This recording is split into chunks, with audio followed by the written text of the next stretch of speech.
Hello and welcome to the Sherlock Holmes Bedtime Stories podcast. Each episode is a section from a classic Sherlock Holmes story with relaxing music to help you fall asleep. If you love the podcast and never miss an episode, please follow us on Spotify and Apple Podcasts and leave a 5-star rating. If our podcast has become a part of your bedtime routine, please consider supporting the show by clicking the link in the show notes. Our show is completely free, in part thanks to support from listeners like you. There are options to give one time or on a monthly basis. So sleep easier by clicking the Support This Podcast link in the show notes and become a supporter today. And as always, if you're enjoying the pod, please spread the word. Sharing with friends and family really does help. Thank you for joining us this evening.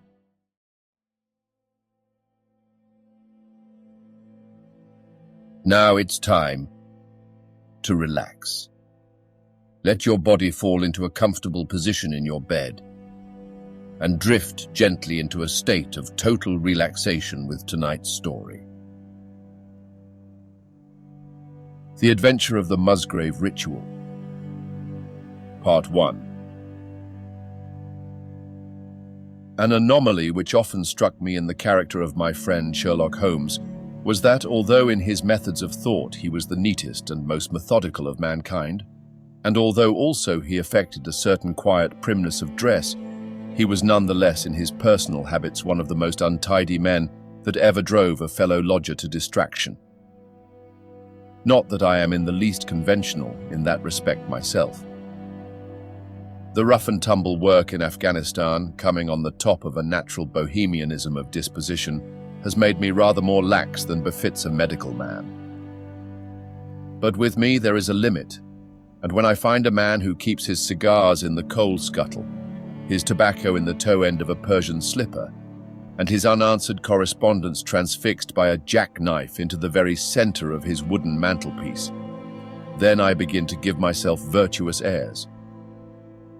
I have always held, too, that pistol practice should be distinctly an open-air pastime, and when Holmes, in one of his queer humors, would sit in an armchair with his hair trigger and 100 boxer cartridges and proceed to adorn the opposite wall with a patriotic VR done in bullet pox, I felt strongly that neither the atmosphere nor the appearance of our room was improved by it.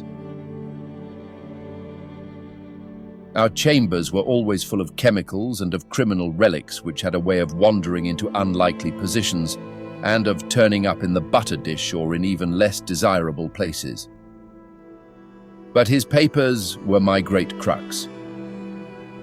He had a horror of destroying documents, especially those which were connected with his past cases, and yet it was only once in every year or two that he would muster energy to docket and arrange them. For, as I have mentioned somewhere in these incoherent memoirs, the outbursts of passionate energy when he performed the remarkable feats with which his name is associated were followed by reactions of lethargy, during which he would lie about with his violin and his books, hardly moving save from the sofa to the table. Thus, month after month, his papers accumulated, until every corner of the room was stacked with bundles of manuscript, which were on no account to be burned, and which could not be put away, save by their owner. One winter's night, as we sat together by the fire, I ventured to suggest to him that, as he had finished pasting extracts into his commonplace book, he might employ the next 2 hours in making our room a little more habitable. He could not deny the justice of my request, so with a rather rueful face he went off to his bedroom, from which he returned presently pulling a large tin box behind him. This he placed in the middle of the floor, and squatting down upon a stool in front of it, he threw back the lid. I could see that it was already a third full of bundles of paper tied up with red tape into separate packages. "There are cases enough here, Watson," said he, looking at me with mischievous eyes. "I think that if you knew all that I had in this box, you would ask me to pull some out instead of putting others in." "These are the records of your early work, then?" I asked. "I have often wished that I had notes of those cases." Yes, my boy, these were all done prematurely before my biographer had come to glorify me. He lifted bundle after bundle in a tender, caressing sort of way. They are not all successes, Watson, said he, but there are some pretty little problems among them. Here's the record of the Tarleton murders, and the case of Vanbury, the wine merchant, and the adventure of the old Russian woman, and the singular affair of the aluminium crutch, as well as a full account of Ricoletti of the club foot, and his abominable wife. And here, now this really is something a little recherché. He dived his arm down to the bottom of the chest and brought up a small wooden box with a sliding lid, such as children's toys are kept in. From within, he produced a crumpled piece of paper, an old-fashioned brass key, a peg of wood with a ball of string attached to it, and 3 rusty old discs of metal. "Well, my boy, what do you make of this lot?" he asked, smiling at my expression. "It is a curious collection." "Very curious, and the story that hangs round it will strike you as being more curious still." "These relics have a history, then?" "So much so that they are history." "What do you mean by that?" Sherlock Holmes picked them up one by one and laid them along the edge of the table. Then he reseated himself in his chair and looked them over with a gleam of satisfaction in his eyes. "These," said he, "are all that I have left to remind me of the adventure of the Musgrave ritual." I had heard him mention the case more than once, though I had never been able to gather the details. "I should be so glad," said I, "if you would give me an account of it." "And leave the litter as it is?" he cried mischievously. "Your tidiness won't bear much strain after all, Watson. But I should be glad that you should add this case to your annals, for there are points in it which make it quite unique in the criminal records of this or, I believe, of any other country. A collection of my trifling achievements would certainly be incomplete, which contained no account of this very singular business. You may remember how the affair of the Gloria Scott and my conversation with the unhappy man whose fate I told you of first turned my attention in the direction of the profession which has become my life's work. You see me now when my name has become known far and wide, and when I am generally recognized both by the public and by the official force as being a final court of appeal in doubtful cases. Even when you knew me first at the time of the affair which you have commemorated in a study in scarlet, I had already established a considerable, though not a very lucrative, connection. You can hardly realize, then, how difficult I found it at first, and how long I had to wait before I succeeded in making any headway. When I first came up to London, I had rooms in Montague Street, just round the corner from the British Museum, and there I waited, filling in my too abundant leisure time by studying all those branches of science which might make me more efficient. Now and again, cases came in my way, principally through the introduction of old fellow students, for during my last years at the university there was a good deal of talk there about myself and my methods. The third of these cases was that of the Musgrave ritual, and it is to the interest which was aroused by that singular chain of events and the large issues which proved to be at stake that I trace my first stride towards the position which I now hold. Reginald Musgrave had been in the same college as myself, and I had some slight acquaintance with him. He was not generally popular among the undergraduates, though it always seemed to me that what was set down as pride was really an attempt to cover extreme natural diffidence. In appearance, he was a man of exceedingly aristocratic type, thin, high-nosed and large-eyed, with languid and yet courtly manners. He was indeed a scion of one of the very oldest families in the kingdom, though his branch was a cadet one which had separated from the northern Musgraves some time in the 16th century, and had established itself in western Sussex, where the manor house of Hurlstone is perhaps the oldest inhabited building in the county. Something of his birthplace seemed to cling to the man, and I never looked at his pale, keen face or the poise of his head without associating him with grey archways and mullioned windows and all the venerable wreckage of a feudal keep. Once or twice we drifted into talk, and I can remember that more than once he expressed a keen interest in my methods of observation and inference. For 4 years I had seen nothing of him until one morning he walked into my room in Montague Street. He had changed little, was dressed like a young man of fashion. He was always a bit of a dandy, and preserved the same quiet, suave manner which had formerly distinguished him. "How has all gone with you, Musgrave?" I asked after we had cordially shaken hands. "You've probably heard of my poor father's death," said he. "He was carried off about 2 years ago. Since then I have of course had the Hurlstone estates to manage, and as I am member for my district as well, my life has been a busy one. But I understand, Holmes, that you are turning to practical ends those powers with which you used to amaze us." "Yes," said I have taken to living by my wits." "I am delighted to hear it, for your advice at present would be exceedingly valuable to me. We have had some very strange doings at Hurlstone, and the police have been able to throw no light upon the matter. It is really the most extraordinary and inexplicable business."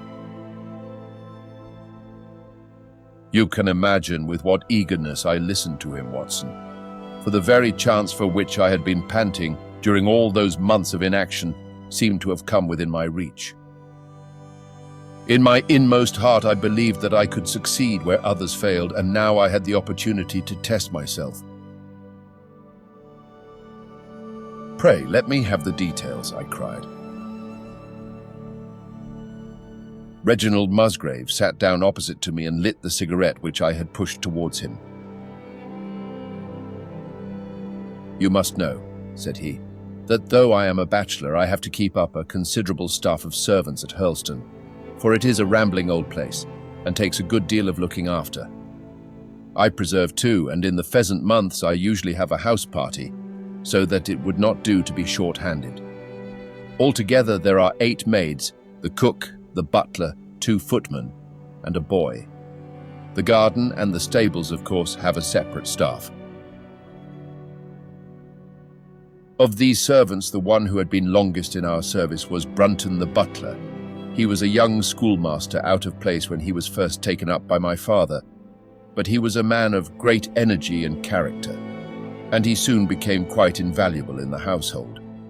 He was a well-grown, handsome man with a splendid forehead, and though he has been with us for 20 years, he cannot be more than 40 now. With his personal advantages and his extraordinary gifts, for he can speak several languages and play nearly every musical instrument, it is wonderful that he should have been satisfied so long in such a position, but I suppose that he was comfortable and lacked energy to make any change. The butler of Hurlstone is always a thing that is remembered by all who visit us. But this paragon has one fault. He is a bit of a Don Juan, and you can imagine that for a man like him, it is not a very difficult part to play in a quiet country district.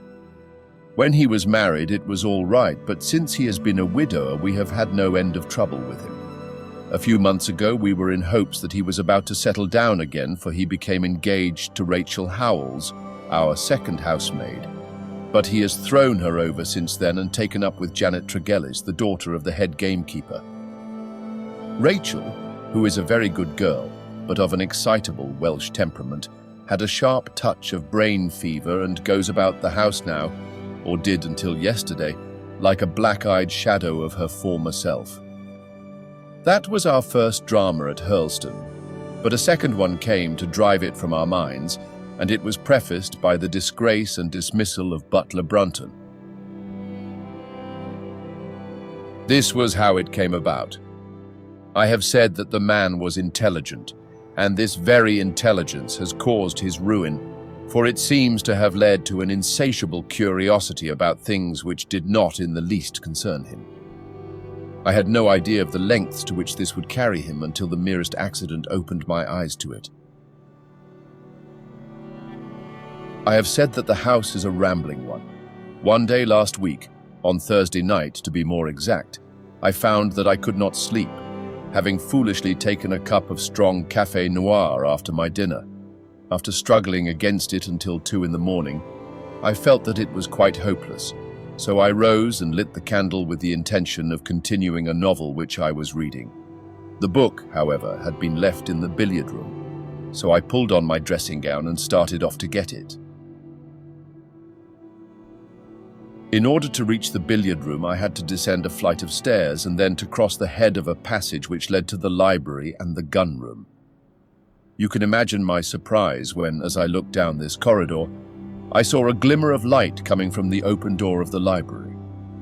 I had myself extinguished the lamp and closed the door before coming to bed.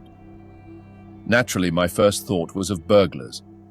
The corridors at Hurlstone have their walls largely decorated with trophies of old weapons. From one of these I picked a battle axe, and then, leaving my candle behind me, I crept on tiptoe down the passage and peeped in at the open door. Brunton, the butler, was in the library. He was sitting, fully dressed, in an easy chair with a slip of paper which looked like a map upon his knee, and his forehead sunk forward upon his hand in deep thought. I stood dumb with astonishment, watching him from the darkness. A small taper on the edge of the table shed a feeble light which sufficed to show me that he was fully dressed. Suddenly, as I looked, he rose from his chair, and walking over to a bureau at the side, he unlocked it and drew out one of the drawers. From this he took a paper, and returning to his seat, he flattened it out beside the taper on the edge of the table, and began to study it with minute attention. My indignation at this calm examination of our family documents overcame me so far that I took a step forward, and Brunton, looking up, saw me standing in the doorway. He sprang to his feet. His face turned livid with fear, and he thrust into his breast the chart-like paper which he had been originally studying. "So," said I, "this is how you repay the trust which we have reposed in you. You will leave my service tomorrow." He bowed with the look of a man who is utterly crushed, and slunk past me without a word. The taper was still on the table, and by its light I glanced to see what the paper was which Brunton had taken from the bureau. To my surprise, it was nothing of any importance at all, but simply a copy of the questions and answers in the singular old observance called the Musgrave Ritual. It is a sort of ceremony peculiar to our family, which each Musgrave for centuries past has gone through on his coming of age, a thing of private interest and perhaps of some little importance to the archaeologist, like our own blazonings and charges, but of no practical use whatever. "We had better come back to the paper afterwards," said I. "If you think it really necessary," he answered with some hesitation. To continue my statement, however, I relocked the bureau using the key which Brunton had left, and I had turned to go when I was surprised to find that the butler had returned and was standing before me. "Mr. Musgrave, sir," he cried in a voice which was hoarse with emotion. "I can't bear disgrace, sir. I've always been proud above my station in life, and disgrace would kill me. My blood will be on your head, sir. It will indeed if you drive me to despair. If you cannot keep me after what has passed, then for God's sake let me give you notice and leave in a month, as if of my own free will. I could stand that, Mr. Musgrave, but not to be cast out before all the folk that I know so well." "You don't deserve much consideration, Brunton," I answered. "Your conduct has been most infamous. However, as you have been a long time in the family, I have no wish to bring public disgrace upon you.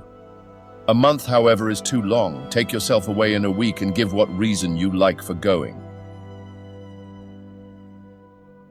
"Only a week, sir?" he cried in a despairing voice. "A fortnight. Say at least a fortnight." "A week," I repeated. and you may consider yourself to have been very leniently dealt with." He crept away. His face sunk upon his breast like a broken man while I put out the light and returned to my room. For 2 days after this, Brunton was most assiduous in his attention to his duties. I made no allusion to what had passed, and waited with some curiosity to see how he would cover his disgrace. On the third morning, however, he did not appear, as was his custom, after breakfast to receive my instructions for the day. As I left the dining room, I happened to meet Rachel Howells, the maid. I have told you that she had only recently recovered from an illness and was looking so wretchedly pale and wan that I remonstrated with her for being at work. "You should be in bed," I said. "Come back to your duties when you are stronger." She looked at me with so strange an expression that I began to suspect that her brain was affected. "I am strong enough, Mr. Musgrave," said she. "We will see what the doctor says," I answered. "You must stop work now, and when you go downstairs, just say that I wish to see Brunton." "The butler is gone," said she. "Gone? Gone where?" "He is gone. No one has seen him. He is not in his room. Oh yes, he is gone. He is gone." She fell back against the wall with shriek after shriek of laughter, while I, horrified at this sudden hysterical attack, rushed to the bell to summon help. The girl was taken to her room, still screaming and sobbing, while I made inquiries about Brunton. There was no doubt about it that he had disappeared. His bed had not been slept in. He had been seen by no one since he had retired to his room the night before, and yet it was difficult to see how he could have left the house, as both windows and doors were found to be fastened in the morning. His clothes, his watch, and even his money were in his room, but the black suit which he usually wore was missing. His slippers, too, were gone, but his boots were left behind. Where, then, could Butler Brunton have gone in the night, and what could have become of him now? Of course, we searched the house from cellar to garret, but there was no trace of him.